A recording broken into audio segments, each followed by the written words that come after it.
Hello and welcome to another episode of Sarah Tries to Do Typewriter Things and Fails Miserably. I've been prowling the typewriter sphere, and I've come across some really interesting tutorials on how to create cardboard typewriters. Rephrase, supposed tutorials. I've watched several and none of them have voiceovers or measurements that make any sense to me. If they did have measurements, they didn't give them for every piece of the puzzle. So I decided to kind of wing it and make my own. I started with a box. Don't ask me where I got it, but I wanted to model my cardboard typewriter off of my 1960 Smith Corona Corsair Deluxe. I started by measuring the dimensions of my typewriter and then tried to scale my box accordingly. My typewriter was 12.5 by 11.5 by 4 inches. My box started out at 10.5 by 7.5 by 2.5 inches. The back of the typewriter to the top of the keyboard was about 8 inches, which equates to about 70% of the typewriter. Using math, I estimated that I needed the box to structure itself around having a 5.5 inch space between the back and the front where the keyboard would start. This is where my math got off, and insanity ensued. I tried to construct the top cover that would match proportionally, which ended up being about 3 inches long by the width of the box for the typewriter's casing. The long hanging edge on this box serves as the base of the typewriter keyboard. I cut the sides at the box to hit where the edge of the cover would be proportionally to the rest of the typewriter. For the Platen, I attempted to use a soda can box, which was a thinner cardboard. I tried to roll it around a highlighter, and it wasn't naturally taking shape, so I watered it down and taped it in place, letting it dry into that shape. More on this later. Now it's time for the keys. In other videos, people actually constructed the keys out of cardboard.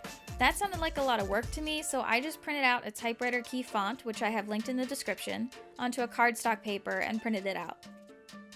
I had to determine what size font would work best, and I landed in the 16 to 18 point range. Under each key, I put a piece of cardboard that is glued inside the box. I fringed a soda box because that cardboard is much easier to cut and then bend than some of that heavier stuff. This is where I got creative. Bad idea. I took the keys and placed them in keyboard order, and then I bent the cardboard stems of each key to match the height level that it would be on a real keyboard. The numbers at the top of the typewriter keyboard, for example, sit much higher than a spacebar, so I left more room on the cardboard stems for the top row, and proportionally left a 1/4 inch less room on each row as I went, to imply this height difference. I was not super successful in doing this. Once I had the parts assembled, I started gluing them together.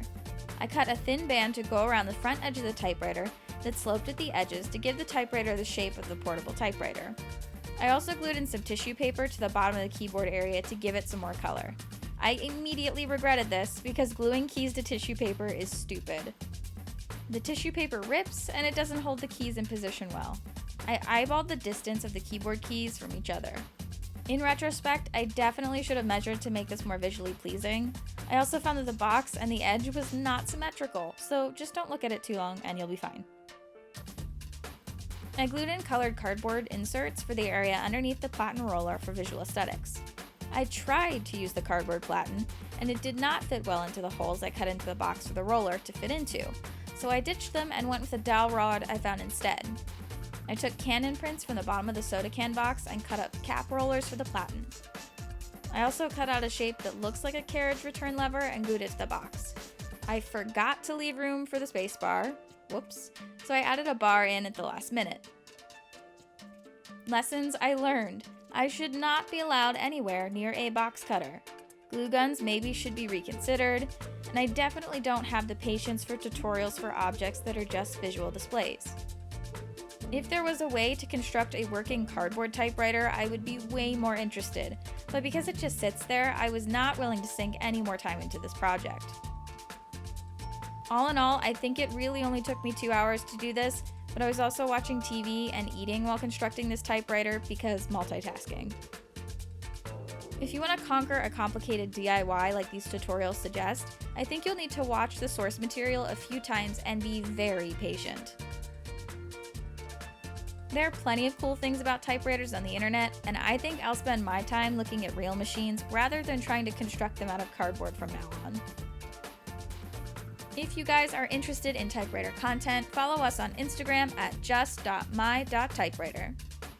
We've got a Facebook page, and we post videos on this YouTube channel every once in a while. I want to thank you guys for joining us today and remind you that you're just my type. Writer.